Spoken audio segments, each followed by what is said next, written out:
Hey everyone, Stuart here. Just wanted to jump in before we start this week's show, just to let you know about the event I've got coming up on the 29th of March up in Edinburgh. Beautiful city. If you haven't been, I highly recommend. I've got the Talent Equation Live. It's a new experiment in learning, which I've been fortunate enough to be able to put on with the support of the fabulous PE staff at Stuart Melville's College. I'll be joined by some of the guests who've come on the podcast in the past: John Fletcher, Rusty Earnshaw, Sarah Kelleher, Danny Newcomb, and Mark Bennett. We're all going to be there. We're going to be working together, delivering sessions and also getting practical and getting hands-on and giving everybody an opportunity to spend time doing some question and answers and working through the problems that you're facing with your own coaching. So if you are hoping to get some learning, it's really good value, and it promises to be a really, really fantastic day. So I'm hoping to see you there. If you're interested in running even a mini community of learning event, a workshop, or actually putting on a big conference like Talent Equation Live, and you're interested in hosting one, then drop me a line over on the contact pages on the website, and we can start a conversation about that. And I'd really, really like to talk to you about that, because I think getting out there and being able to speak to people and meet people is probably one of the best ways in which we can continue this fantastic movement in coaching and skill acquisition and learning and development, and inspiring young people to have a life in sport. So I look forward to seeing you in Edinburgh if you can. If not, I'll look forward to hearing from you in due course. Anyway, on with this week's show. Welcome to the Talent Equation Podcast. If you are passionate about helping young people to unleash their potential and want to find ways to do that better, then you've come to the right place. The Talent Equation Podcast seeks to answer the important questions facing parents, coaches, and talent developers as they try to help young people become the best they can be. This is a series of unscripted, unpolished conversations between people at the razor's edge of the talent community who are prepared to share their knowledge, experiences, and challenges in an effort to help others get better faster. Listen, reflect, and don't forget to join the discussion at thetalentequation.co.uk. Enjoy the show.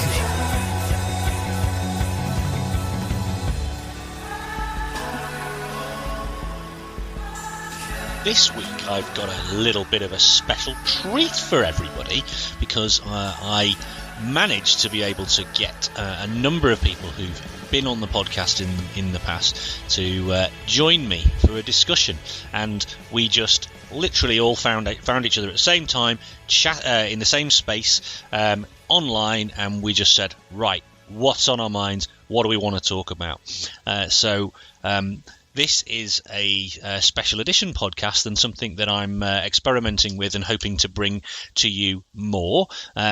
This week I was joined by Nick Levett, David Hinchliffe, Mark O'Sullivan, Rob Gray, and Andrew Wilson, and we literally just got together and said, right, what's in your think box this week? And we just explored away lots of areas that we covered, not least of which the whole area around, and we start the ball rolling really with jumping straight in with Rob, who poses a question around whether we can even kind of be compatible with different formats, and whether the constraints-led approach or the ecological approach fits alongside other approaches. And so that's where we get started. So hope you enjoy, and let me know afterwards if it worked, and if it did, then we can do more of them, or if you've got any questions or anything you'd like a panel to discuss or explore,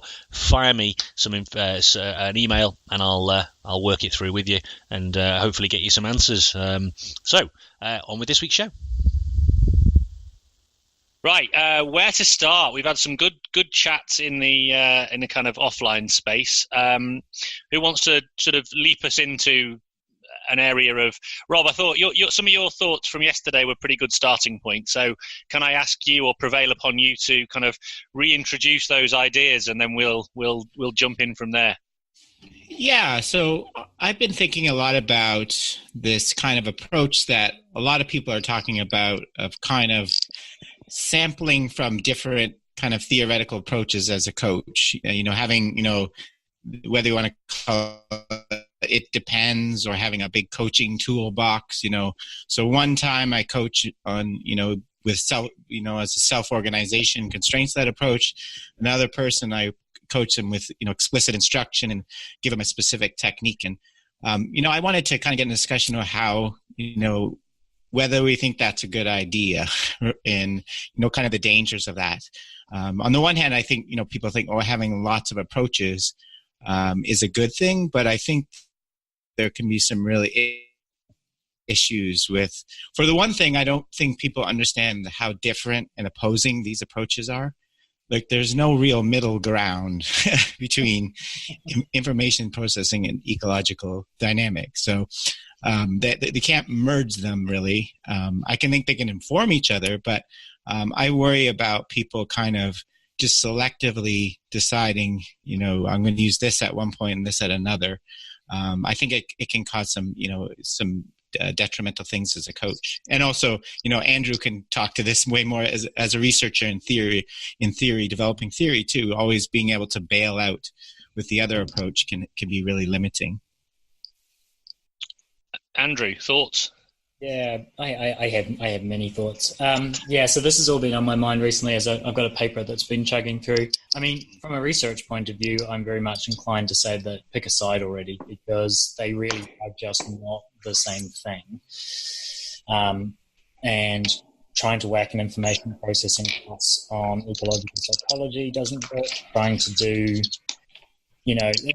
I think about some flavors of embodied cognition, where it's basically representational, but the body's allowed to make some tweaks. In the research world, a lot of those experiments, to the extent that they find anything, the effects are tiny, they're not very robust. It always basically boils down to sort of priming kind of things. So I tend to find that stuff, A, pretty unsatisfying empirically, but B, also not that coherent, and it never seems to produce anything that clearly seems to work. And I was just thinking about, so obviously I'm not a coach, so I don't know, but I was just thinking about what Rob was saying about, having lots of things in your toolbox. I was thinking that from an ecological point of view and from an information processing point of view, what you're trying to get the person to learn is different. So ecologically, you're trying to teach someone how to, flexibly engage with an environment. And from an information processing point of view, you're trying to teach people, skills and schemas and things that they can deploy. And it feels like if you're trying to mix and match, then if you keep shifting the target, then you're going to start heading in this direction for a little while, and then you're going to try and pull in this direction. And I don't know. It doesn't strike me that there's any kind of natural way in which those things work together and pull in the same direction. So I don't know what others think there. Yeah. Maybe I can jump in again. Sorry, not to hog the conversation, but I can give you a specific example. I was watching soccer practice last night with a bunch of kids, and this is a team I've seen play, and they need work on passing and creating offensive opportunities. So the coach, set up small-sided games, restricting the field, great constraints-led approach. And then I set my stopwatch, and it was 52 seconds before he started explicitly instructing them where to pass the ball. And that's my point. Like, if you can always fall back on this other method, you're never going to develop coaching in the other methods is a skill. If you don't push yourself, if you can always fall back on giving instructions and giving techniques, you're never going to develop that skill. That's the real danger I see it from the coaching side. Is it a generational change until the kids that are being coached now in a bit more of a games-based approach? Is it the 20 years that we need for them to come through and be coaches, so that their default mechanism is to go back to games and a slightly more the approach that we would probably want them to take? Is it an entire generational shift that we need? It's now a close-up of Mark, which is just slightly freaky. I'm just looking at the roses on the wall. I wonder, is he sitting in bed? I am sitting on my girlfriend's bed. It's exactly what I'm doing. I'd like to throw some context on this. Go ahead. Please.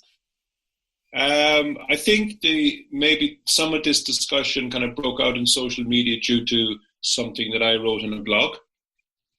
And I know Rob dealt with it really excellently. That's unlike you. Huh? I know. That's I'm unlike you. quite shy, retiring guy. Yeah.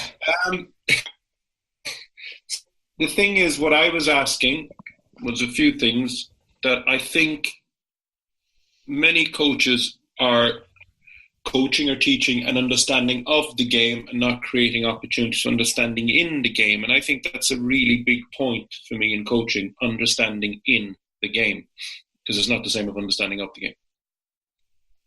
And then when we look at the model, the version of the information processing model I showed was, let's just say, something that's from a very well-known world expert coach who has a lot of these seminars. And I was asking, what really is the difference if you're developing an understanding in the game, and in the game, what is the difference between making a decision and executing a decision? And I really don't see the difference in the game at all. And that was my question. And for me, then, I was kind of saying that this version is a kind of what you call, I guess, a Cartesian dualism, maybe separation of the mind and the body. Yeah. Sorry? Esther Thalen would talk about that in sort of the performance competence kind of distinction that goes up in cognitive developmental stuff, and her whole pitch that performance is competence and competence is performance. Yeah, and I think then, Rob, what that coach you were observing last night was coaching understanding of the game.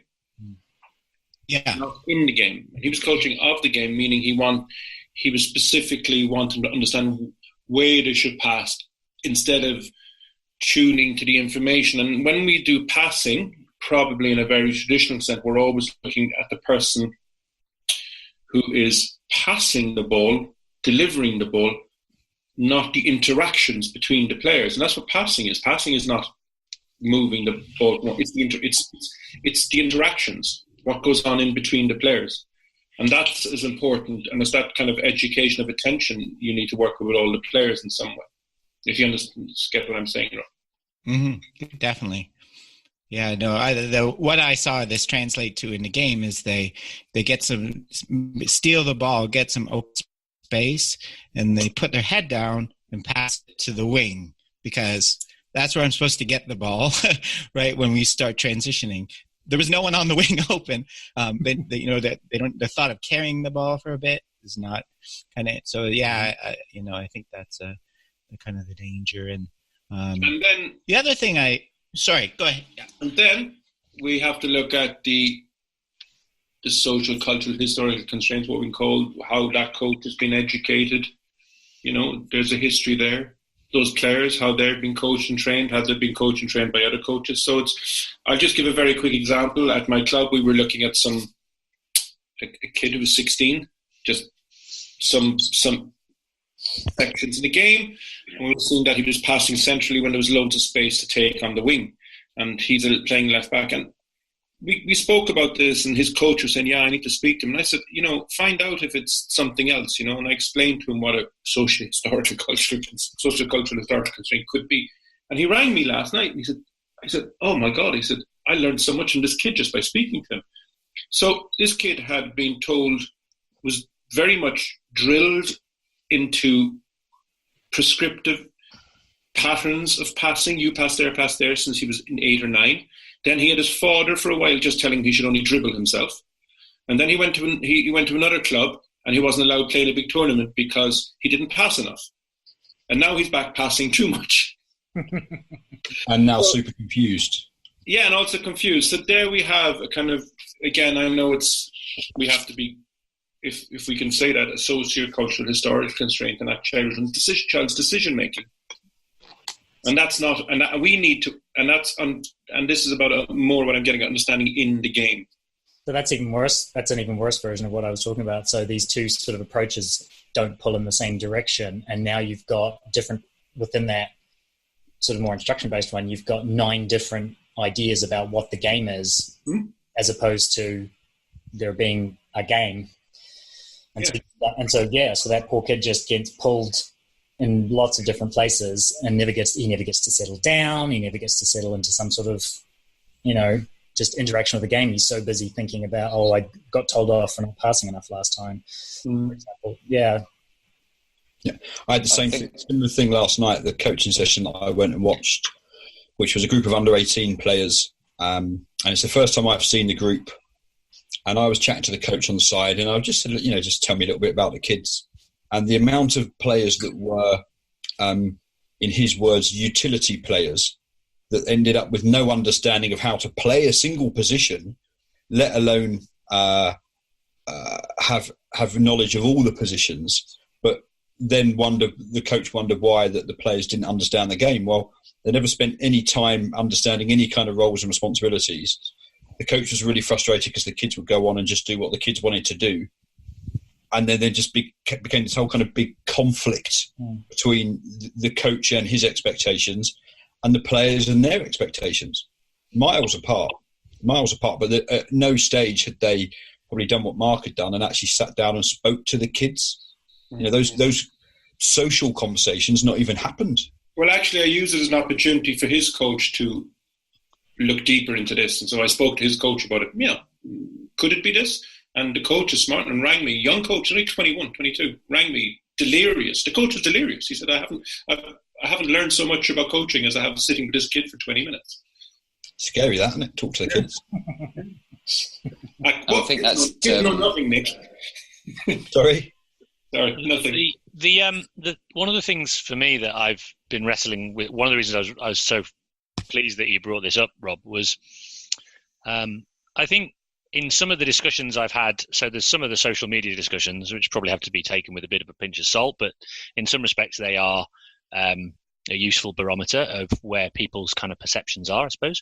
But also in the live sessions that I'm doing with a lot of coaches, and I've been working with a couple of professional academies of late, and there's a lot of questions coming, and the discussion I find is that when people are saying the kind of almost this "it depends" idea, I feel like that is and I've heard some pretty serious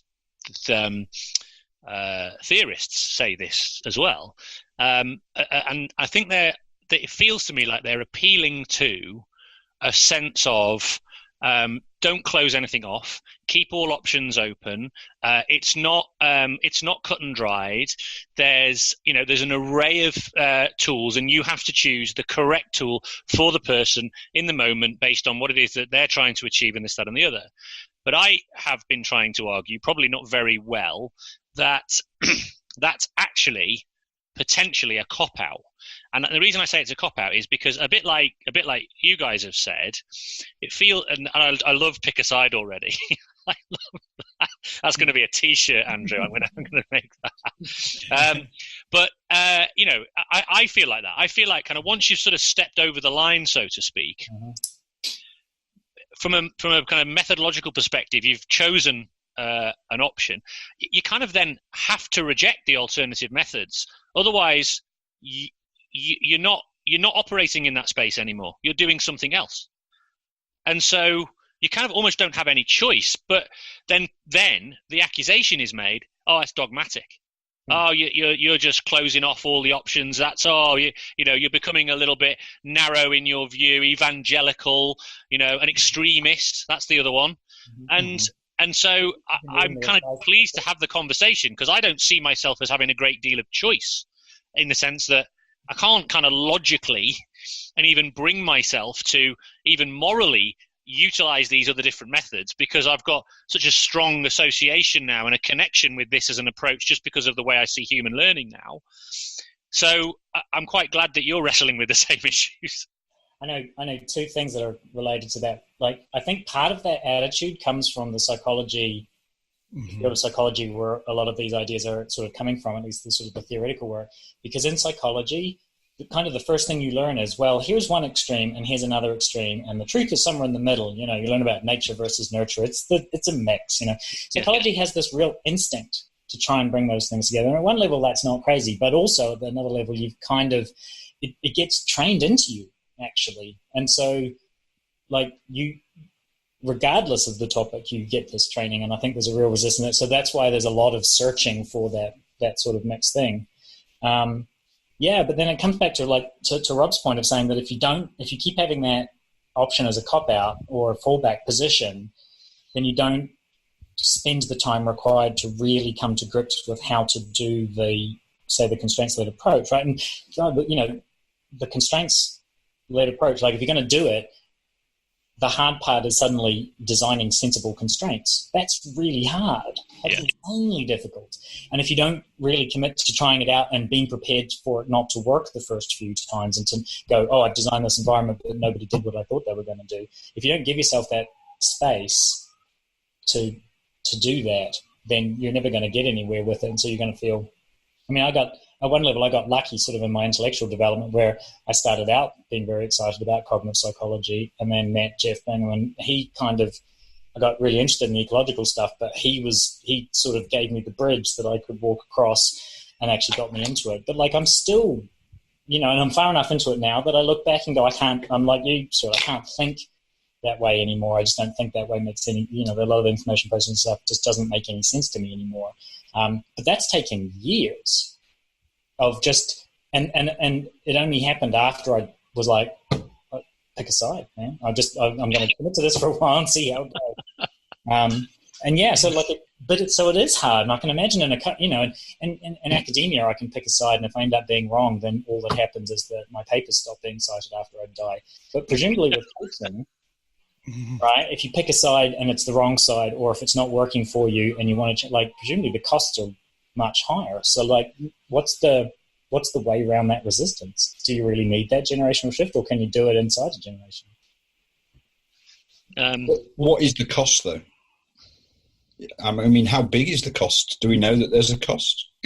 Well, that's the question, right? It depends. Yeah. If you're doing, you're heading off doing constraint-led approach stuff and you just can't get it to work. Presumably, I don't know, as a coach, presumably, I don't know, would you feel like you were doing your athletes a huge disservice and then feeling like you weren't providing them the support they needed to progress, etc.? That's the thing that I was thinking of. There's definitely that, and also probably the cost is the kids don't come back because the kids are that bored with it, that frustrated with the whole thing. They vote with their feet. And certainly the age of the lads that I was at last night, at 17, 18, the whole world goes like that. And life now looks very different because there's some of them are driving, and there's parties, and there's other love interests, and there's work, and there's exams. And if they ain't enjoying their football, they vote with their feet. So that possibly is the cost, is that we lose kids from sport. So that's definitely one cost. The other the cost learning games bit, don't know. The other cost on the learning side of things, for depending which way you look at it, is, and I'll argue against the ecological approach, or I'll have a go. The potential cost is, and I can understand why people do this, is that the players don't develop sufficiently if they are on a developmental journey towards something, that they don't, that there are gaps in their capability and their action capability, because the time it takes and the skill of the individual to be able to fully explore within their development means that there could be gaps in their development.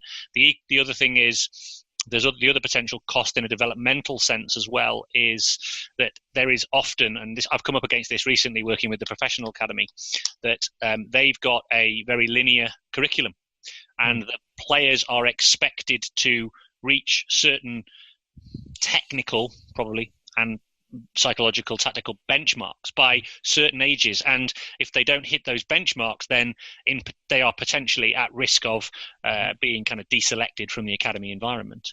And so there's a pressure on the practitioner to get them to that speed, which means that they often are unwilling to explore or take the time required for the individual to learn in the game, because that's happening at different paces. So there's an adoption of a more instructional approach, let's say, or explicit approach, because then at least it feels as if, to the coach, I think, that they can instruct the individual towards those technical benchmarks and therefore retain them within that kind of environment.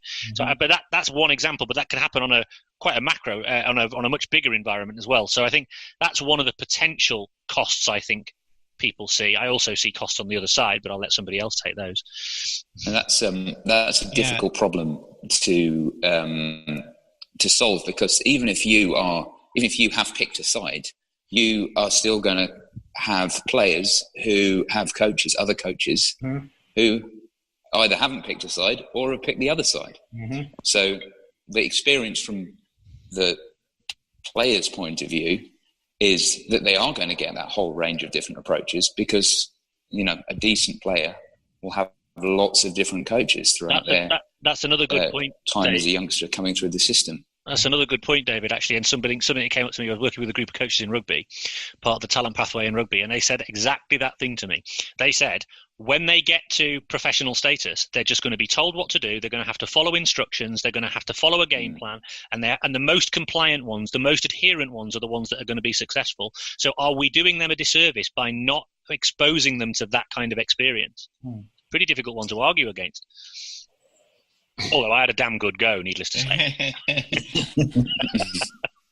For me, these linear curriculum things it's interesting. I think it's basically a form of life based on actions rather than interactions, where the focus is on actions, not interactions. And again, we're back to this example at the start of we're going to team-based passing training that Rob was mentioning at the start, when really you coach the interactions, not the actions. Right, now unpick that in sensible language that other people listening, Mark, will be able to understand.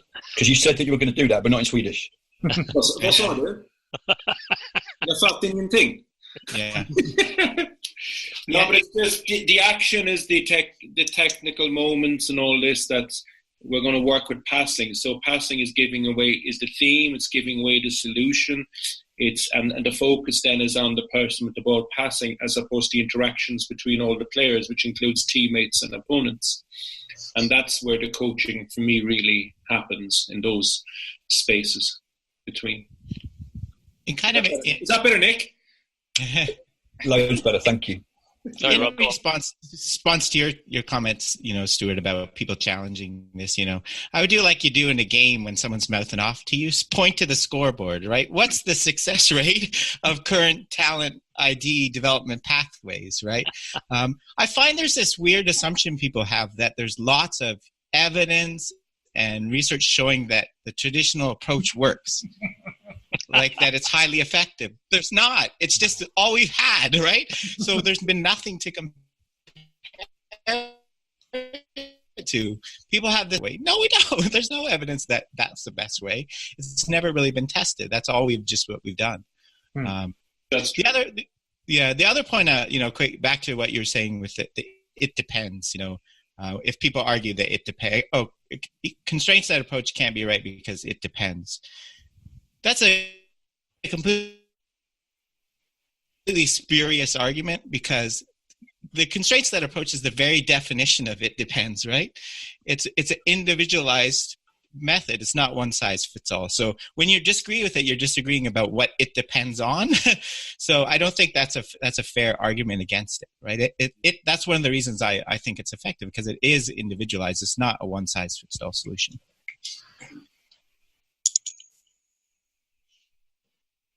I think the bit sometimes, though, that people have a challenge with isn't necessarily that the constraints-led approach is it depends. Mm-hmm. That might be partially due to a misunderstanding of what the constraints-led approach is, by the way. Mm-hmm. I do think people are assuming that playing games is the constraints-led approach. And it's a bit like when you came on the conclave, Rob, that whole all-you-can-eat buffet argument, So I do get that. So there is a misunderstanding of that. I think it's more this idea, and I agree with you, and I sort of agree that the constraints-led approach can kind of exist in a lot of different environments. But I think there's an assumption that, for example, if you use a constraints-led approach and therefore you're kind of non-instructional, let's say, or certainly, very, very limited in terms of direction, verbal direction. If you remove the verbal direction side, people are saying, well, you're you're taking away something that can be important to the learning process. And so it isn't, and what they're saying is it depends. Some people might need instruction. Some people might want instruction. And so I think that's where the challenge comes from. I'm slightly concerned that Rob's just come. Oh, no, you are moving. No, right. Yeah, sorry, yeah. Yeah. No, I'm just listening. Yeah.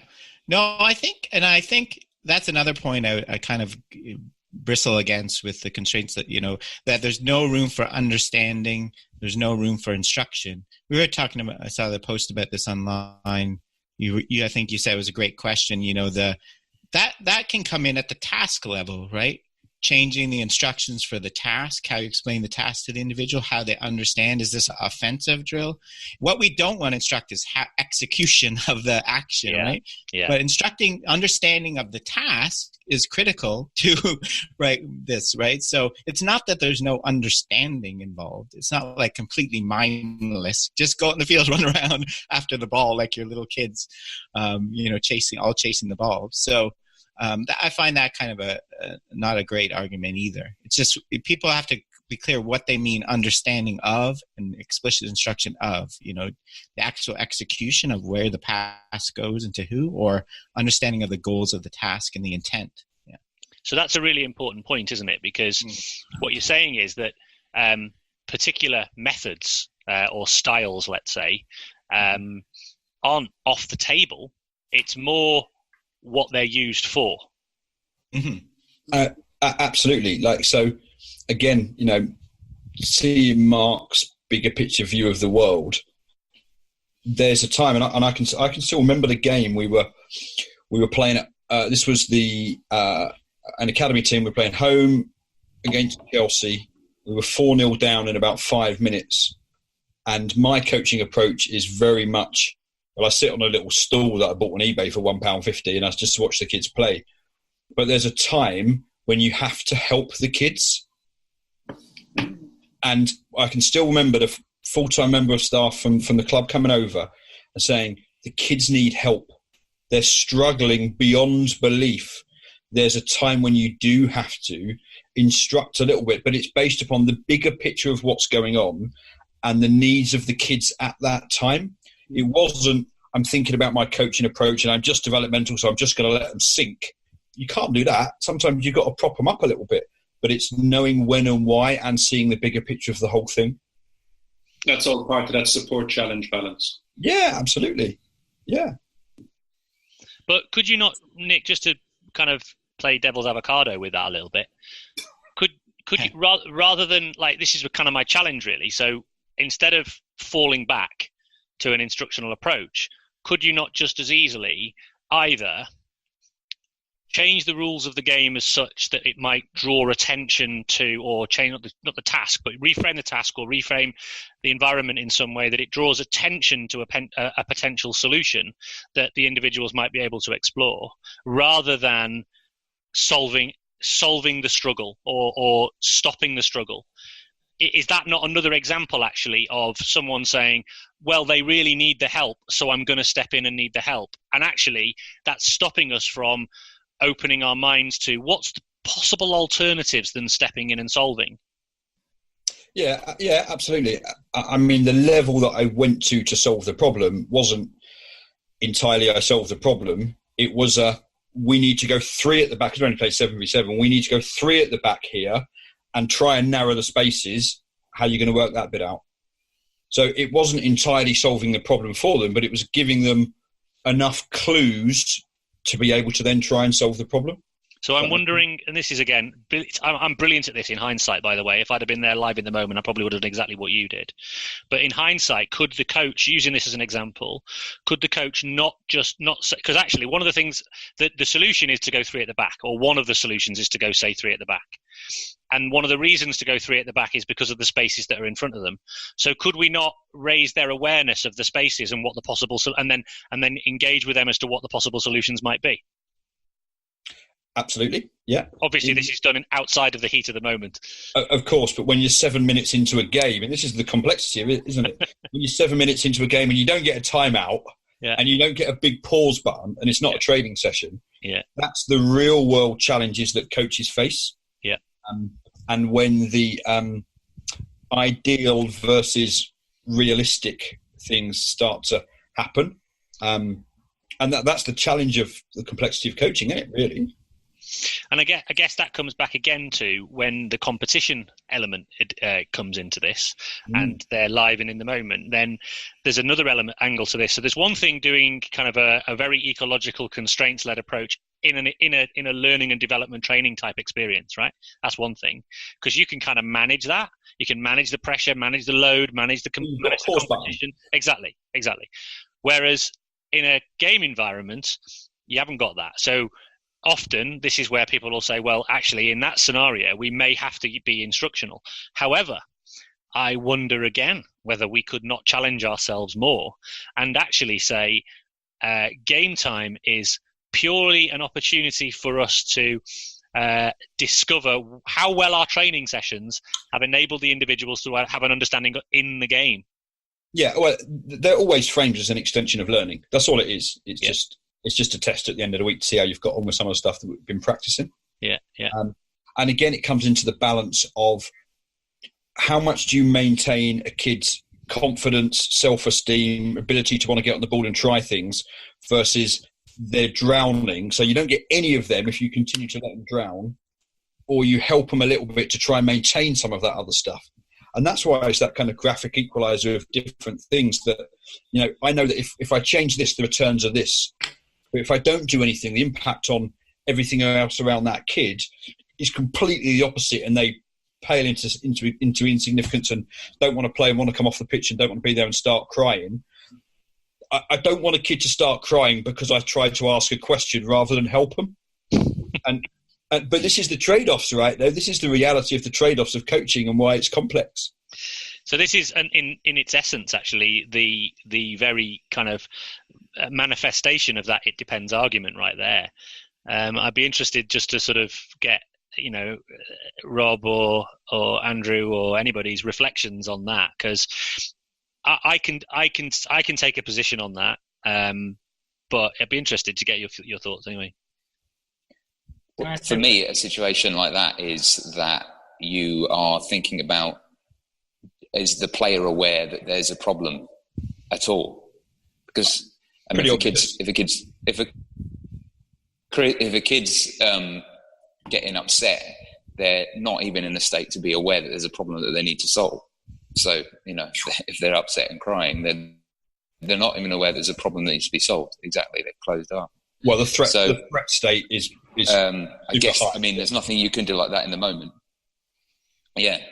And there's nothing really you can do in the moment if they are not aware of that there is a problem that they need to think about trying to solve. So I don't know exactly what the answer is there, but if you can find a way to get them to understand that there's a problem and it just needs them to think about solving that problem rather than thinking, I'm out of my depth here, I don't know what to do, then perhaps that's the way to get around it. But I don't know how that, unless you're just nailing it in training so much that they can just bring it across. Can I say, there's a couple of things that sort of occurred to me just listening to all of that. First of all, it sounds like falling back to using an instruction at some point is not necessarily falling out of a constraints-led approach. I think at one level, as Rob was saying, it's not the case that instruction and verbal sort of discussion can't be used to create a constraint or to shape a task. So one thing is that, Nick, you were trying to find a way to make whatever it was you said to them, you were busy trying to find a way to make it useful. And so you weren't focused on technique or execution, but you were focused on trying to reframe the problem or help get them to a point where the problem was back into some sort of manageable suggestion. So it's almost as if there's a sense in which you can, again, if you're thinking in a constraints-led way rather than thinking in an instruction sort of mindset, then you're treating what you're saying just as another way of creating constraints. And then it comes back, I was just thinking while Stuart was talking about the fact that there is a sense in which if you come in during the game and suddenly switch into a really explicit instructional thing, it's almost as if, one question, does that undercut you later on in training, where they go, well, we train in this certain way, but actually on game day, all that happens is particular things. And so now I don't understand the relationship between those things. And then, like at one level, what you're training people when you put them under constraints is you're teaching them how to engage with the task space. And that's not always going to go well, right? You're going to lose games and it's going to be catastrophic. And so the question is, when do you try and fix that? When's the best time to fix it? How long of you do you have to take? But then obviously then you come back up against all these external factors of like, your club's going to want you to win, or they're going to want you to achieve certain things in order to be able to progress, etc. I don't know. I was just thinking about, like, you could do it all. Like the mindset of doing things in a constraints-led way could sort of still persist, but it's just about, thinking about verbal instructions is just another way of creating constraints. And then also, again, my sense is part of the problem of constraints-led coaching is figuring out how to make the constrained environment in the first place. And so then that just becomes another thing that you have to worry about, is how to use instruction to create constraint. I don't know, just a couple of things that I was just thinking about. How would you, Andrew, do you have any sense of how, or anybody out there, by the way, of how instruction could be used as a constraint? That's a little bit of a new idea, I think, for me. I was just sort of thinking about, the sort of the standard way of thinking about creating constraints are in terms of physical constraints. So what you do is you change the shape of the field, or you change the size of the field, or you put obstacles in, or you change the number of players, etc. Whatever it is you're trying to facilitate or trying to allow. And then I was just thinking back to what Rob said, where you have to tell them what the task is, and so the way you set that task up is obviously, at one level, that's going to constrain their interaction. If you put them into the same physical space, and in one case tell them that you're interested in offensive stuff versus defensive stuff, for example, what you've done is you've added another constraint. It's just not embodied in the physical layout of the space. Does that sound crazy? Or like, that just seems to me a fairly natural way to think about how you go about using those verbal things. And then if you treat it as a constraint, then you have to think about, well, when do you want it to show up? I mean, the physical layout of the space might be reasonably stable, but it might be useful. So it's funny. So I've been thinking about this in the context of teaching. I've just been teaching research methods and statistics to first semester students, poor guys. And so, but we do it in small group sessions, actually. And so what I do is, in the structure of those sessions, is they get a little lecture at the beginning where I just kind of set the scene, and then they've got activities to do, and all the activities are very much, they have to go and do. So there's no checklist that they have to. In effect, I'm doing constraint-led teaching. I've been thinking about this recently, where I give them a constrained task, but their job's to figure out how to actually execute it. And what I do is I wander around the room when people have hit a point where they just don't know where to go next. And my job's not to tell them how to execute it, i.e. which buttons in SPSS to push. I'll give them wee nudges, and I'll say, oh, that's definitely a thing that's in your textbook. Or, someone over there found a really good YouTube tutorial. Go look that up, or go ask them what they found, for example. So almost, I guess, the intuition that was making me say that earlier on is just the idea that you can consider the instructions that you're giving them, the way you're using instructions or words, to just reorient people. So, like Nick, you were thinking about, like, they were clearly in a mess and it was all going horribly wrong. And so what you wanted to do was not tell them to kick and do this particular formation and kick in this particular way and pass in this particular way. But what you wanted to do was reorient them so that they went back onto the field organized in a way so that the next time when they tried to engage with the problem, they were just they were just starting from a slightly different, perhaps more useful point. So you were trying not to make it so that they were thinking explicitly, but you were just trying to get them to the point where when they went ahead and did their engagement, they were pointed in the right direction. So, like, it seems to me a fairly natural way to think about one of the roles of talking during coaching is just to occasionally just temporarily wall off that direction, for example, and say, no, don't go that way, or look over there, or something, right? I don't know. Does that make sense? Yeah. I mean, it's interesting, isn't it? Because there's, and I think this is where you have to be, I feel like anyway, I'd have to be super careful, because so by constraining away from instruction, so for example, if I was to say to a group of individuals, right, you guys, what you've done there, Andrew, in terms of the way you've described that teaching scenario is you haven't said to somebody, you need to do this, this, and this. Mm-hmm. You've said the answer can be found here. Yeah, that's fair. So you've drawn their attention to a place in which they might be able to find the solution. So it's kind of narrowed, because this often happens in a game context, right? There's a field of information arriving at them, and they can't actually filter it out to find out what the most important thing to attend to is. Okay. So if you say the answer could be found here, now that might be interesting in terms of, yes, okay, you've kind of led them towards it, but what you haven't done is say, here's the action you must take. Yeah. And that's actually quite a fundamental difference. But also, is that an instruction? The answer can be found here? I guess it is.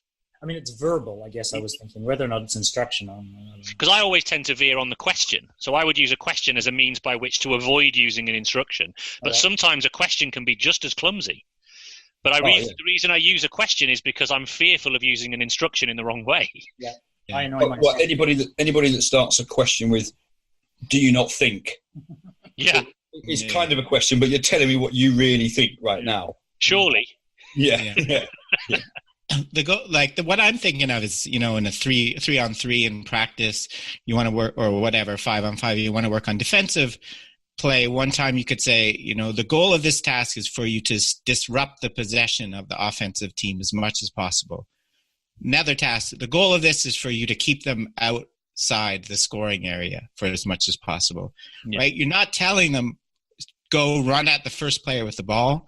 You're not telling them where to stand. You're just changing the goal, the task, and hopefully getting them to, tune. The second one, maybe they become more attuned to the position of their teammates, moving as kind of a structure versus one-on-one possibilities for stealing the ball. That's where instruction about what the task is, the intent is, but not how to do it. Right? That's the key. You're right. The different. Yeah, perceptually, sort of speaking, what you're doing by changing the task is you're changing where they need to have their attention oriented. Yeah. So you're not necessarily telling them where that is, but you're telling them that they need to be attending in one way rather than another way. And again, I mean, there's also going to be issues of just where they are in their own development, right? If it's a bunch of kids and they're not yet that good, then, there's it's still a bit of a blooming buzz and confusion at one level, versus if they're further along, then they've already got the ability to make those switches between where they're paying attention. But that's it. I think that's kind of what I was getting at, Rob, is that using what you're saying just to not tell them what the answer is, but to guide their attention to this task rather than that task, and then letting that run within the constraints of this new task. And so they're going to start going looking, and I mean looking kind of in a sort of a metaphorical sense, but they go looking for different solutions because the problem is different. I agree with that. I'd also say that there's a difference between somebody asking you for advice and you just deciding that it's time that somebody needs to learn something. So there's that context as well of, if someone says, I'm struggling here, have you got anything you can help me with? Then that does give you an opportunity to give what you might say is traditional instruction, compared to saying, oh, well, I can see that person's doing it wrong, so I'm going to correct that. Mm-hmm. So that's what you're talking about there, I think, is like when somebody invites you to instruct them. I still have a problem with that. Even if I would still try and get it out of them as a question. Yeah. First. Yeah. But there are times when you can. There are times when a player wants it, and a player is struggling to come up with something. So maybe you offer them a suggestion that guides them in the right direction. But it wouldn't go on for 15 minutes about some tiny technical point, even in that situation. I think Andrew's just given me something that's going to be absolutely golden for me moving forward, which is I've been in those situations, David. I know what you're talking about. Don't get me wrong. I've had players come to me, just tell me what to do. Just tell me. And I'm like, and I sort of smile wryly and say, but you know, what would be the potential downsides of you know, me telling you what to do? And then they just go berserk because I've asked them another question. But there have been times actually when I'm with an individual, usually a child, and I have asked them some questions, and I've sort of got to a point where, you know, I've got 15 other kids to consider, and I've got to move around, and I've got to make sure that, you know, they're not killing each other and stuff like that. So, you know, in a kind of maybe say like a minute-long interaction with an individual where I'm asking them some questions and drawing their attention to the task that they are performing and trying to give them a focal point, you know, sort of almost like refining down and getting them to start to see the task in a slightly different way through questioning, that they still don't get there, right? And what I would have probably done just because I needed to kind of move on, what I should probably do is just leave that. I just leave that question with them for a while. I said, look, don't worry, just explore it for a bit. Just explore it, because I've already done enough, and maybe they just need some time. They can't give me that explicit response, right? But there's times when they have tried it and they come back and they say, I don't know what to do. And there would have been probably a time when at that point I would have said, well, what about this, right? But the problem is I would have been directing them to an action, not directing them to where the information might be found that will help them to maybe find an action that might fall. And so that gold dust little moment of instruction as a means to direct attention, maybe other than because the questions don't always get you there. So, you know, you could find the I had this exact thing on Tuesday night. You might find you might find how to do this if you think about how your feet move, for example. That's very different kind of instruction.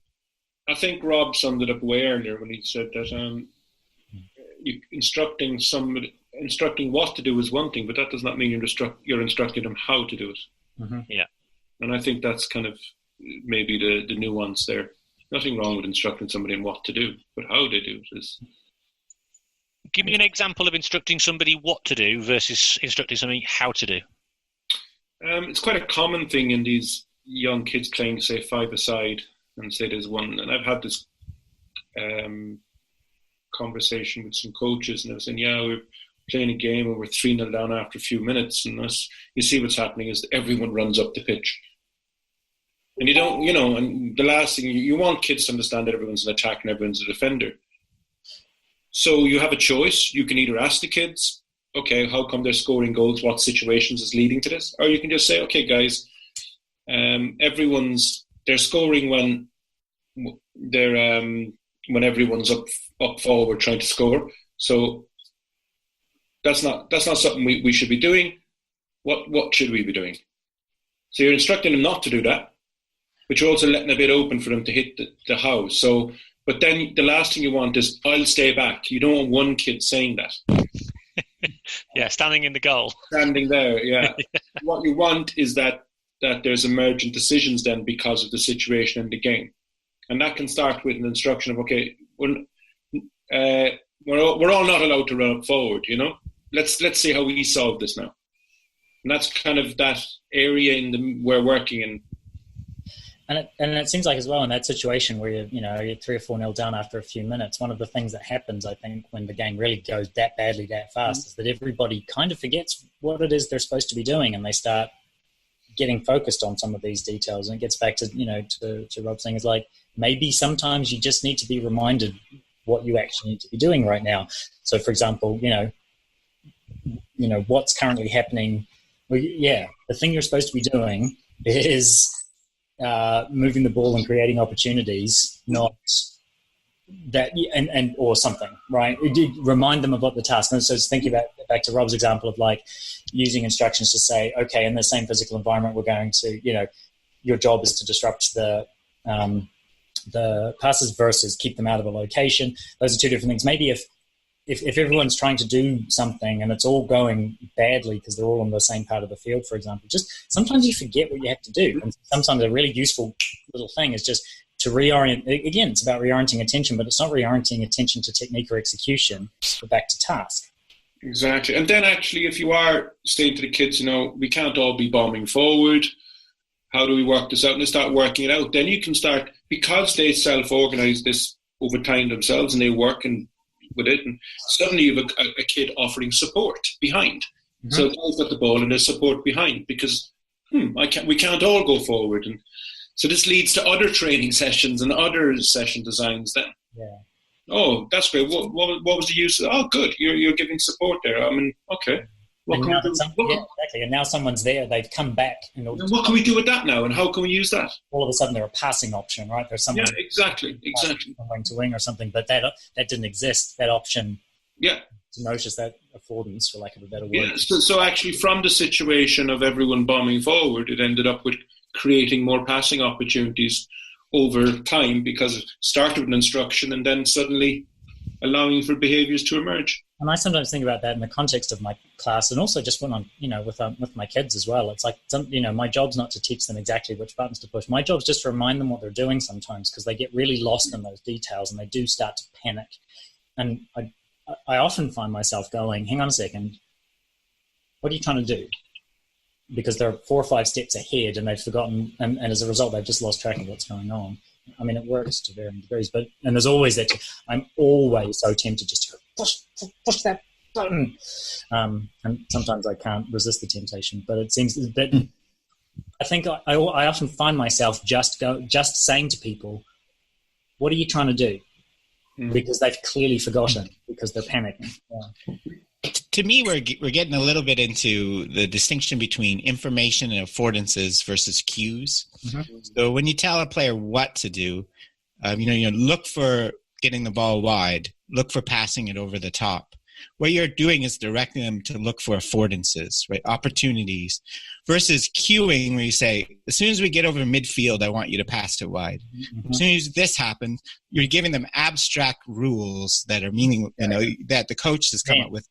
So that's the difference for me. The other one's going to evolve based on opportunities. This one's just, and they're going to do it, even when it doesn't fit. So that I think that's part of it.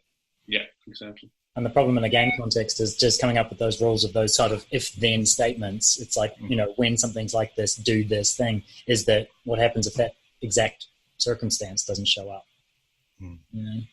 Yeah. So that if-then statement, that kind of idea of almost like a rule that I think some people would assume is useful, because what it does is it takes an aspect of decision-making away from the already overloaded performer. But that potentially then that has a detrimental impact, or potential detrimental impact, in terms of the individuals beginning to understand why they might need to take a course of action, either individually or collectively. Isn't that if-then rule just a computer metaphor? Just a what? Yeah, computer metaphor. That's exactly it. That if-then rule. The fact that it's a rule means that there's also form of negative outcome of punishment. Really, we should be going from principles, because principles are far more flexible. And in my opinion, principles lead to better conversations and more conversations. And better outcomes, because ultimately principles are what helps them get better at the game they're trying to play. Exactly, because principles are not rules. And it gets back to that idea, like sometimes a rule is quite useful if you're watching a game where you're trying to figure out what just happened. But it's not. It gets back to what you're saying. What was the distinction mark between sort of decision making in the game versus or knowledge of the game? Like, giving that rule, giving that situation of, in this situation do this kind of thing, is sort of an about the game thing and not an in the game thing. Mm-hmm. Yeah. Yeah, and this is a great example where your theoretical stance is shaping your, the idea that you have to simplify decision making, take this demands away from the player, based on the assumption that it's this calm member, all these things, versus if you believe it's emergent, decision-making emergent from the information and control of action, that's not an issue, right? You don't have to worry about this overloading. So it's an example of, your decision, this theory is shaping the decision-making all the time, even, whether you want to accept it or not. Mm-hmm. Agreed. Andrew, you said that you were constrained by time. I am indeed, and I'm about to escape. But escape to victory. Thank you for joining the conversation. You've certainly given me a nice little golden nugget to go away and think about. Yeah, cool. I'll come back and listen to the rest of it as well. Find out what I'm. Good seeing you, Andy. Yeah, good seeing you. Yeah. Cheers. Now we can talk about him. Hang on. I wanted to go back to that point about telling people what to do technically, tactically, and how that can be quite tempting because from a coaching point of view. Because I know I've fallen into this trap in the past. You can tell somebody what to do, and if they do it, you feel great because you've told them what to do. And if they don't do it in the moment, you can rationalize it and say, well, I've told them to do it. It's up to them. If they didn't remember to do it, that's their problem. But I've done my job. I've told them what to do. So you win as the coach, you win both ways. But the player obviously doesn't win. But I can see the temptation there. I've definitely fallen for that in the past. Yeah, I think this is a real challenge. I think that this point of competition, whether you step in and tell them what to do if it's not working, I think gets into that old performance versus learning dichotomy, right? Is competition an extension of the learning environment, or are you just trying to get them to perform as best as possible, not let the other team score, right? It's, maybe in the short term, because of the way you've been coached before or whatever, given instruction might be the best for performance in that moment, So I think that's another kind of issue to all this, what's the goal of what you're doing? There's so many layers to stuff.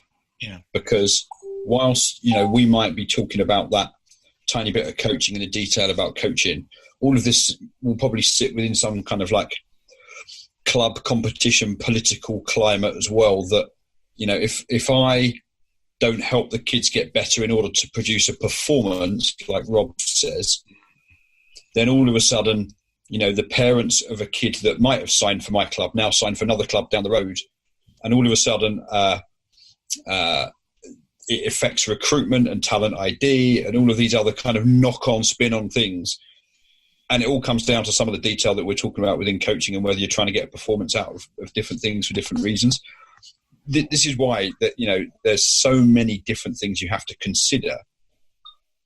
It's not just the detail of that little coaching moment. It's the knock-on effect of everything else in the bigger picture. It's the ripple. You chuck a stone in and, it's the ripples that come out from that that's the key thing to consider.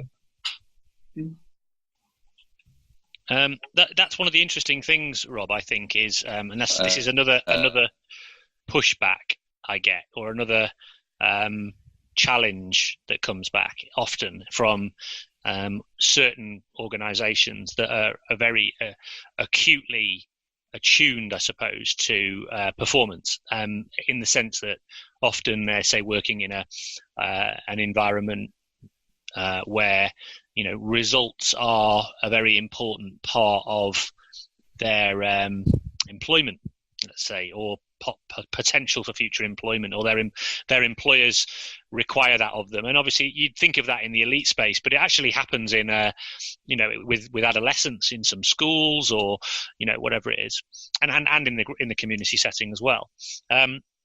But so for example, if you've got a voluntary coach who's just they have a choice, I think, about how they see the performance or the competition space in terms of how they want to use it. But other people don't have that choice, in the sense that an employer is saying, if you don't get results, you're out of a job, kind of thing.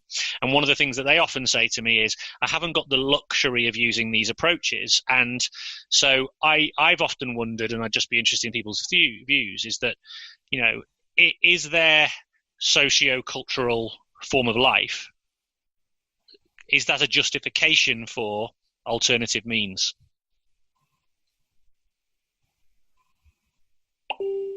I'm not sure I understand the question. Okay, yeah, I don't even know if I left that question well enough either. So basically what I mean is, so what people will say to me is, I have to tell them what to do. I have to get them structured. I have to get them organized. Otherwise, they're more likely to lose than they're not. And if I don't get them organized, yes, I might be robbing them of learning opportunities, but at least by getting them organized, it'll give me a chance for us to score, to do well in games, and therefore I won't get sacked. And I only have 1 hour a week with the kids. And they only have 1 hour a week.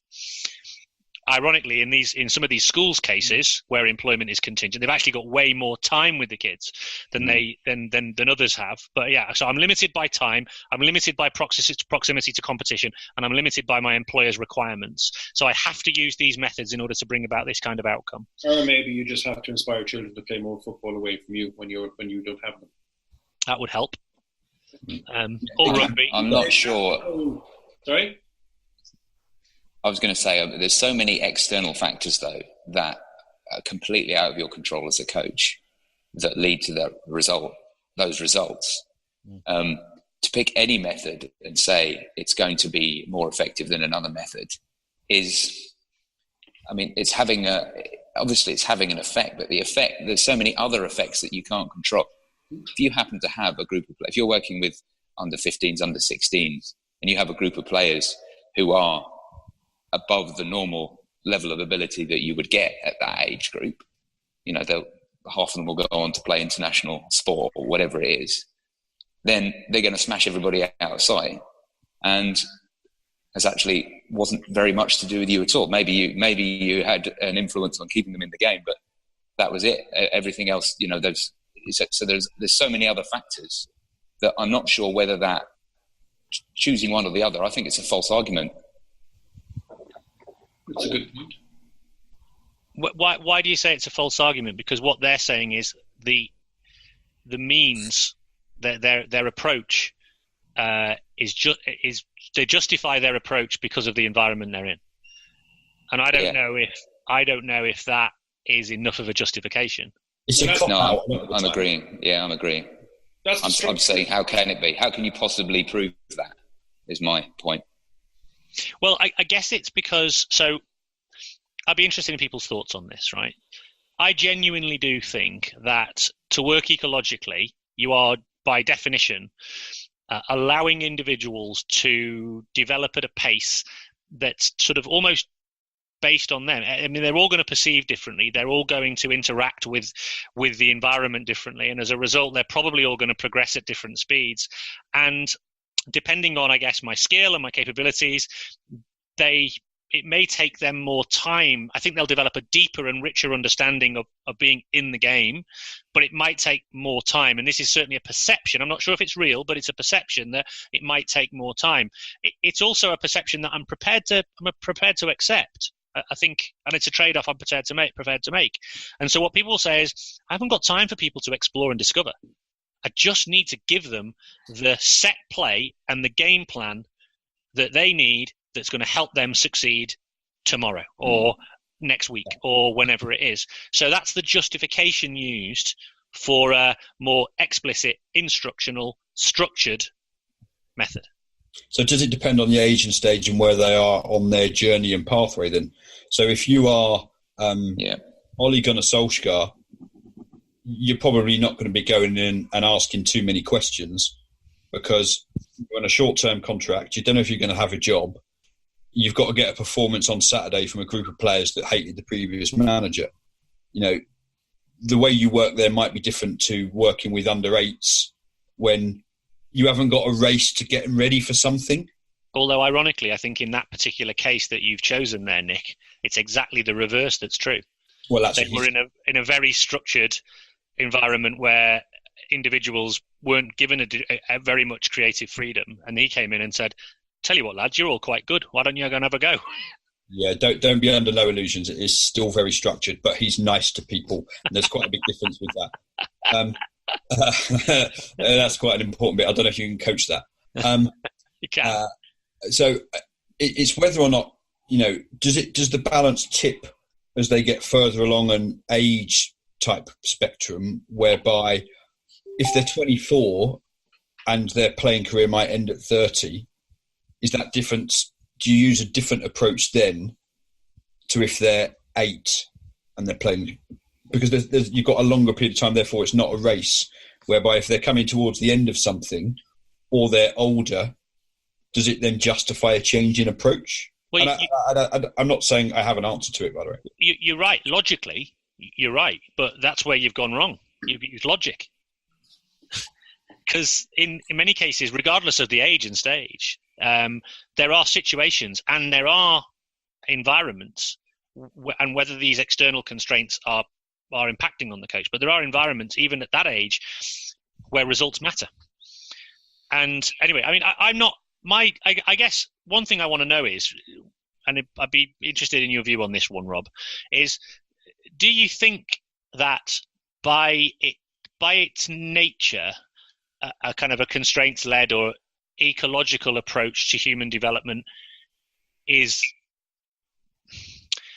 something that requires more exposure and time? I think you catch up, and I think you accelerate past in the end. I think the trade-off in the end is far greater. However, do you think though that, like, I mean, I know my experiences are, and this is literally based on nothing else but what I've experienced, is my kids come up against other kids who are from slightly different environments but have been given quite an instructional approach, and they are better in terms of their array of techniques. And my kids haven't got those techniques because we haven't explicitly developed those techniques. I believe that my kids have far better understanding in the game, and that will pay dividends in the long run as their technical development and their capability of their action capability increases, etc., etc. And it's a trade-off I'm prepared to make. But do you think that is inherently part of the ecological approach? Sorry, it's a long-winded question again. Yeah, no, I understand what you're asking. Yeah, there's a certain, the research side of this, we see this, the benefits, whether you're talking about ecological approach or things like adding variability to practice, the benefits come in retention and transfer, like in the long term. In the short term, when you look at the rate of skill acquisition, often the simplified, blocked, or whatever the instructional methods happen, they get proved faster. So you can't deny that, that you, what I would, our challenge is, if you're doing all this instruction just because I got to get them ready to play, we know that they're going to be good if you can exactly predict what the situation is going to be in the game. And if you're a coach that can do that, wow. But any kind of things that require adjustments and creativity to create scoring opportunities, right? I don't see how that's going to come from, explicit technical plan. And that seems to be what everybody complains about in soccer, right? That's missing, right? So as a soccer example. So, yes, that, if you know the exact conditions, and that's why I often see people use weird examples for skill acquisition, like doing, when they went to do military operations where they're going to invade a building. Well, they know the exact layout of course, practicing that exact thing is beneficial, but sport, is so unpredictable and things. So, yeah, so I can see both sides. I get why people, you're right. It's going to take longer for the real benefits to show up. But I think also there's a real danger that you're going to create inflexible, unadapted players, and that method, I guess if it works, then you're a really good coach at changing your plan and recognizing what the other team's going to do. But that's a good question, though. Interestingly, I think even in the military context, even though they know what the layout's going to be ahead of time and they know this, that, and the other, they still actually train for unexpected scenarios. They train for adaptability. Yeah. Yeah, I mean, if you've seen any of that stuff, like, Zero Dark 30 and stuff like that, and any of those things, they had an awful lot of things go wrong. But they'd actually trained for the potential of things going wrong. And so they'd kind of, I guess, expose themselves to the possibility of that on more. And so actually they were training for adaptability, which is quite, which is from my perspective, quite an interesting thing. I think the assumption often with military training is that they purely and simply repeat over and over and over again until something becomes completely automatic. And if it does go according to plan, great. But they know more than anybody that it's never going to. Well, that's from the movies. Say again? That's from the movies. Yeah. No, but actually, when I've read the story, and actually the commanders of that, it's not what the movies say. And actually, the commanders actually are not just repeat, do the same thing. It's the same in sport. Any coaching film, Hollywood coaching film, is the same type of coach.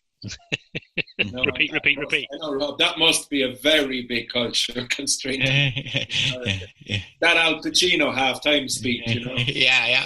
Oh, Yeah.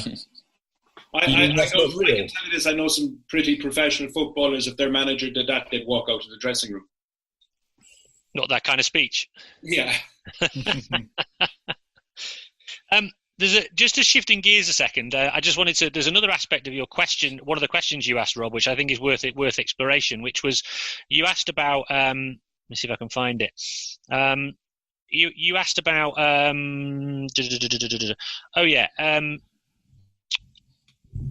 This idea of the knee-jerk reactions to ecological dynamics. Like the brain isn't involved. Would you ask a kid to learn music without practicing scales first? All that sort of stuff. Frame that problem for us to chew over for a bit. Yeah, I think we talked a little bit about some of them already. Kind of the it depends and the that there's no room for verbal instruction. I think those are kind of misconceptions. But I think this. That argument I mentioned, the technical, right? The point I also hear people say, would you ever get a kid to try to do calculus without learning arithmetic first? But the point I would raise, again, it's a misunderstanding of the idea. Like what is middle C in soccer? What is the agreed upon universal thing that you have to learn, right? What is 2 + 2 in soccer, right? Yeah. We'll see, okay? Musical come, yeah. But like in music, there's universal agreed upon notes that you have to learn, right? That there's no, if we believe the ecological approach, there's no universal agreed upon technique. That's the equivalent, right? You have to learn how to dribble before you can play. Jump, to understand whole parts of it. That's kind of one aspect I was thinking of. But interestingly, people do think there is a middle C. There are agreed techniques that you must have. I've had debates with people who will say you need to be able to do a step over. It is essential to be able to do a step over. You must learn to do a step over. Otherwise, there's no way you will be a successful footballer or be able to participate in the game. Who on earth says that? Some of our favourite people, Nick. You can imagine who I'm talking about. Oh, really? Yeah. 100%. Oh, God. But this is the point. I mean, they see that. They see certain almost like what you might call fundamental techniques as the musical notes of say, football or any sport. I find this whole thing with people's you saying music and scales and reading notes really very funny, because usually there are people that have never played a music instrument in their life, never worked in music, and never have anything to do with music and have no idea what the hell it is. I mean, Irving Berlin was tone deaf yet wrote White Christmas. Paul McCartney has conducted orchestras and orchestrated some of the most beautiful pieces in music, even in Sgt. Pepper's Lonely Hearts Club Band, the whole orchestration of A Day in the Life. He can't read music.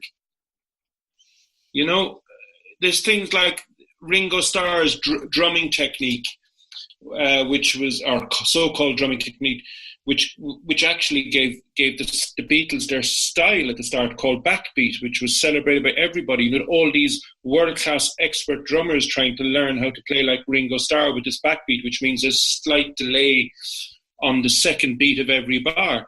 You had all these people, and his roles were completely different. So everyone was trying to copy him. The only thing is, it wasn't about 30 years later, Ringo revealed that he's a left-handed drummer playing on a right-handed kit, and that's the only reason he plays that way, because nobody told him. So, that's like an equipment constraint. I love it. Yeah, it's like, so this whole thing,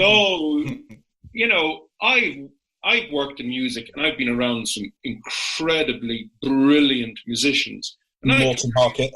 What? Like Morton Harkett. Yeah. But like actually even jazz musicians and everything, like, Keith Moon never got a lesson in his life. There's so many examples of people who've recorded some of the most incredible avant-garde, brilliant music that can't read music or can't even play an instrument properly. Yeah. And to actually narrow it down to, you have to practice your scales. Yeah, you can if you want, and you can be really good, or you don't have to practice your scales because, you're looking for something else from music. And some of the greatest things that happen in music happen by accident. I know I'm going on a bit here, but it's something I get really irritated by when people on Twitter talk about scales and music and discipline and all this. Like, the 303 was originally a base station built for guitar players to do solos around. And actually what happened, nobody was interested because most guitar players thought it was crap and boring. So it was a sequencer. So it was going, Roland were basically going bankrupt, and then some DJ in Detroit in the early 80s found it in the studio, started messing with the filter, stuck a bass drum underneath it and invented acid house. And there we have then it became one of the most valuable instruments, studio instruments for many years. So I don't know. This with music is, I know one or two particular people who've mentioned this, but they don't really know what they're talking about because none of them have ever played an instrument, worked in music, or been around musicians. I also think. Go on, sorry, Rob. Go on. Sorry, Rob. So I would ask, what's the functional purpose of a step over? Right? It's to deceive your defender and get around them, right? Yeah. Does that have to be done this certain way with your foot doing this? No. Right, there's lots of to play a song with middle C in it, you have to put your finger here on the piano. Yeah. Right, there's only one acceptable. There's no one acceptable solution for the goal. Right, yeah. You're telling me that I need to use this technique to get the goal. That's not the case, right? That's one way to do it, right? So but it's the belief that we have to have these techniques to be able to achieve these goals. Plus, that technique will look very different. pervasive. Sorry, that technique will look different every time I do it because of where I am on the pitch, the opponent I'm playing against, the space that's in behind if I'm trying to beat somebody. If I'm playing against Stuart and he's really quick, it will look very different to if I'm playing against Mark and he's really slow. Thanks. And the distance. You want to flip those round? I'll take it. I'm happily. Yeah, I was pay the bills. And so that one technique, when you're doing it up against a cone, which doesn't defend particularly well, it doesn't actually then look like what you do in the game anyway. Well, I've been tackled by many a cone. I think being skillful is just making the best of what you have, I think. Django Reinhardt had 3 fingers, Beethoven was deaf, Irving Berlin was tone deaf. But I think one of the reasons I think people... Well, I've got another thought on this as well. One of the things, I think the reasons people evoke either music or other forms of, other forms of learning. So quite often the thing I see is people taking theories of learning from a educational context. So they'll talk about, for example, maths. And say, you need to learn to do 2 + 2 in order to then do, equations and all those sorts of things. And you can't learn that until that. But like you say, Rob, they are fundamental rules of the way numbers work.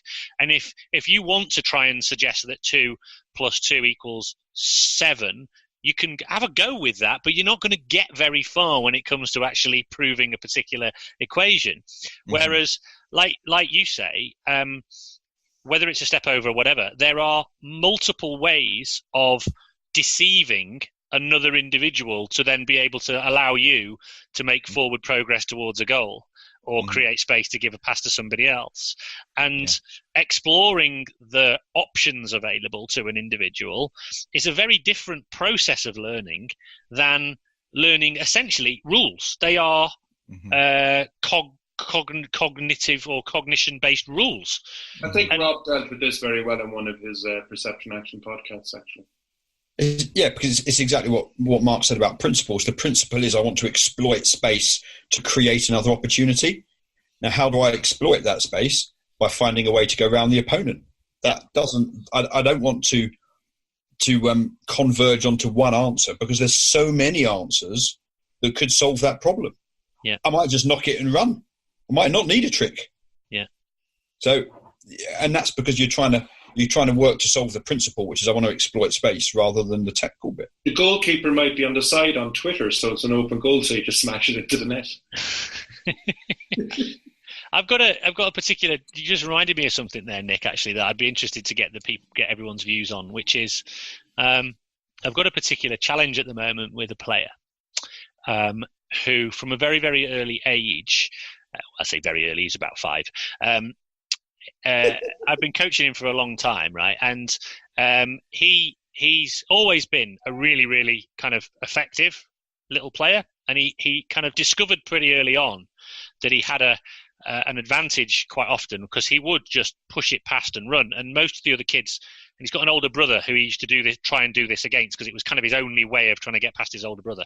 So he'd push the ball past them, run after the ball. I call it a lemon dodge because it's in the shape of a lemon.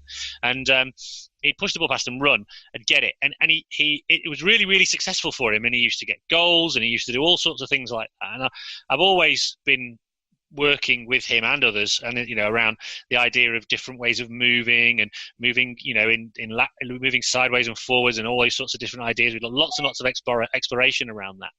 But pretty much always, when it came down to it, he would always just go, "I'm going to pass the ball, I'm going to run right." And it's coming through now. He's now, what is he, 11, and it's still doing all right. He's still working for him most of the time, right? So I'm with this whole group. I'm helping them to explore I guess the ways in which they can use the space either side of an individual, or move the ball to a space either side of the individual, in order to be able to then either maybe pass or move forward or whatever it is. Whereas this young man, he always just wants to go straight, right? And because the players have now got to a certain point where they're becoming a bit more adept at their ability to tackle, he's now running straight onto their stick pretty much over and over and over again. Right? And he's not attuning, even though I've used things like, so I've used different things. There's been, so the kids created what I call the straight is death rule, right? So they all now basically, it's a turnover if you run directly into contact with an individual. So they came from Fortnite, I think, or something like that. So they were all talking about it like that. So that's the straight is death, basically. So you're giving a point away to your opponents, or you're turning the ball over if you run straight, and they call it on each other, or I'll call it sometimes. Then the other one is I've used rewards. So every time somebody makes a great lateral shift to space, and then they're able to then move the ball forward, or they're able to move forward, they're going to get a bonus. So you've got the positive and also got the negative. Doesn't work for this young man. Plow straight, plow straight. Sometimes it works and he gets the ball on the other side, but plow straight, plow straight. How would you go about helping this young individual to begin to start to appreciate the opportunities for action that are available to him? Change the shape of the pitch. In what way? Why? Well, take out the space behind him or her, and create space so you can find, in order to beat him, to make it an O-shaped pitch. Yeah, or a diamond, you mean? Yeah. Well, no, take out the middle bit, so a diamond with a hole in it. Yeah, yeah. So that's a no-go zone in there, because you'll be off the edge of the cliff and you lose your ball and you die. But the spatial dynamics of the pitch don't necessarily help him, because he's still got an opponent that he's trying to get through. But the information coming to him is that opponent is just somebody he can kind of go through, because it's worked for him in the past. And so the way he's seeing that opportunity for action is that the through option is always the best option. He doesn't see, I've kind of tried this by, drawing his attention through, the kind of the rule base, the task constraints more. I haven't used spatial as much, but he just always wants to go straight. It's like an instinctive move. Like it's so habitual that I'm trying to sort of get this habitual piece out. So what different constraints could you change? And equally, why, when does he need to be able to get it by? He doesn't. I'm not saying it needs to happen this year or next year, and we can carry on with this forever. It's just that we have been following this pattern now for quite some time, most of this season, in fact. Is this rugby, is it? No, hockey, field hockey. Okay. Still run straight, yeah. And the problem, I think the reason I'm asking the question is actually... Straight, or the problem he's only just running, or... Is the problem he's running straight? Is that the problem? Well, he's basically not... He's not perceiving the space either side of the opponent as an area that he should move in. He has got the action capability to do so. It's just that he sees the problem to be solved He sees the way of solving the problem in one way, and which is the way he's kind of discovered for himself to be successful.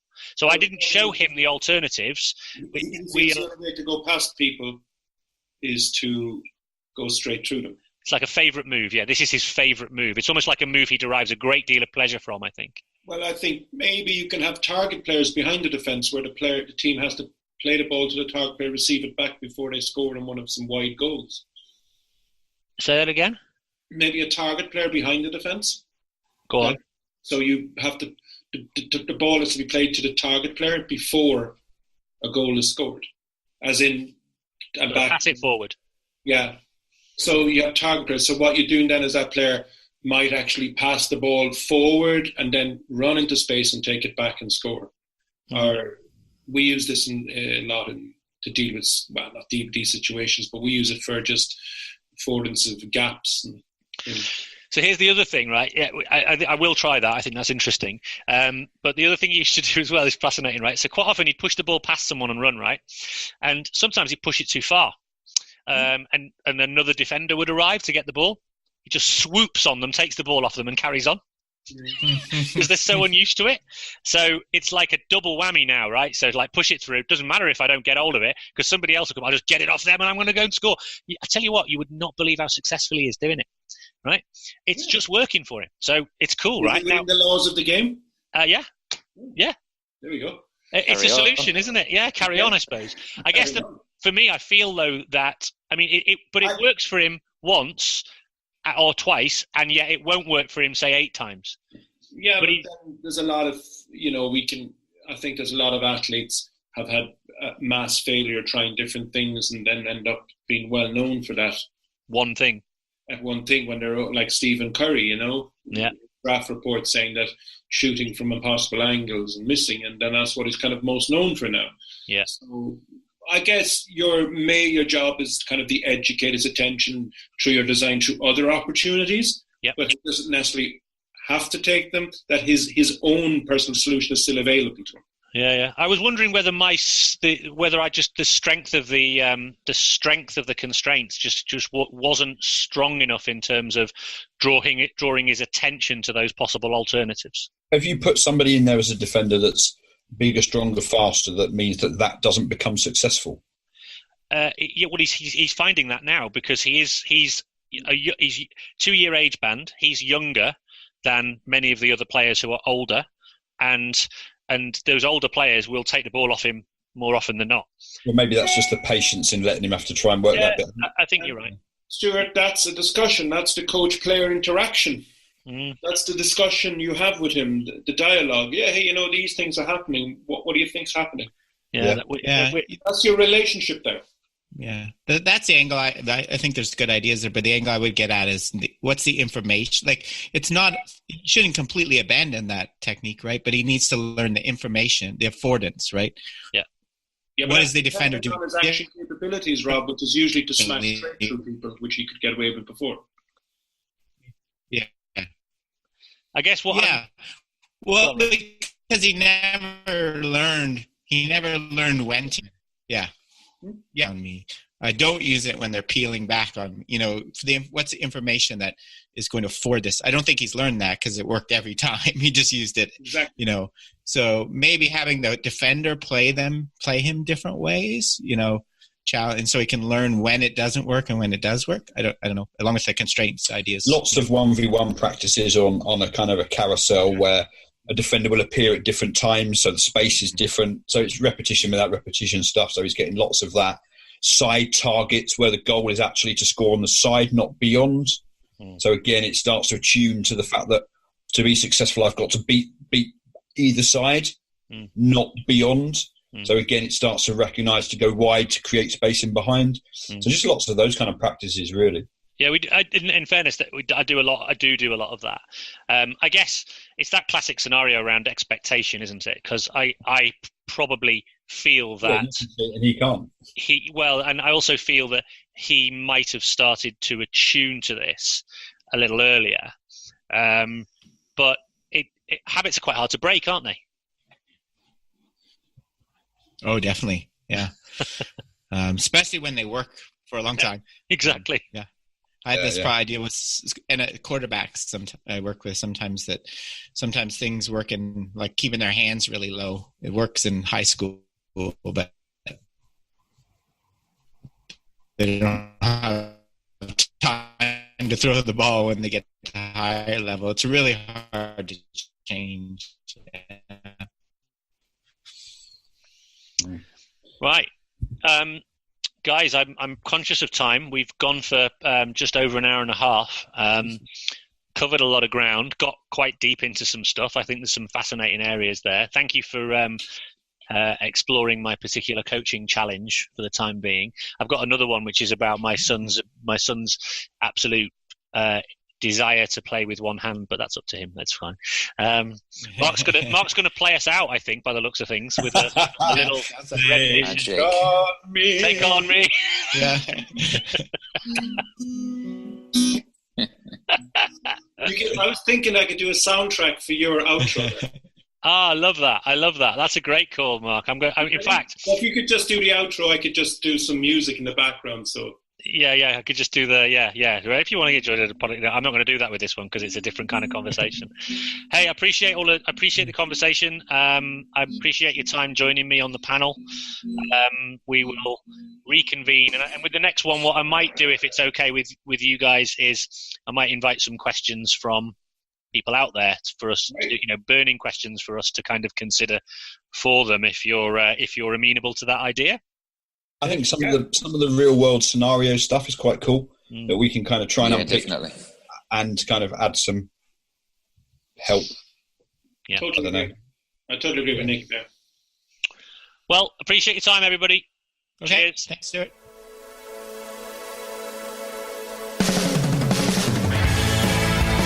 Thanks for listening to the Talent Equation podcast. If you like the show, then please consider supporting it by leaving a review on your favorite podcast player, telling your friends about it, or even becoming a hero and show your appreciation by becoming a patron. Just head over to thetalentequation.co.uk and click on the Becoming a Patron button at the top of the page. So there you have it. What do you think? Hope it worked. Certainly worked for me. Really enjoyed just literally it was like the equivalent of if I was a musician, and I'm not. I'm really bad at music. I like to think I can sing, but probably that's only me who thinks that. But it's like the equivalent in my mind of what it must be like to have like a jam session. Just getting together, a group of people, riffing about different ideas that we've been rattling around in our brains. Mark knows more about that than anybody because he actually does do music, and therefore we had a big theme on music there, didn't we? Which is particularly prevalent, and I thought he was going to play us out with a brand new piece, which would have been a first. I could have potentially got royalties from that, but hey, never mind. He's too smart for me, as always. Anyway, I will hopefully hold him accountable and maybe get him to do the new intro with his delightful Swedish stroke Cork accent, which is a joy to behold, watching him switch between one and the other, and maybe a new musical intro as well. Maybe it's time for something like that. Hey, anyway, that's by the by. Hey, listen, drop me a line. Let me know if you thought that was good, if it worked, and good, bad. We want to hear everything, and likewise, let us know if there's some topics you want us to cover. Also, very quickly, there's a few spaces available in the conclave. A few people have decided that they can't. Well, actually, a few people have found they just can't fit it into their busy schedules, sadly enough. So there's a few spaces available if you want to join us. We have similar conversations, and there's no agenda. We just literally come together and help each other solve problems, and just dig into some meaty areas and explore some topics. So if you want to get on board, head over to Patreon.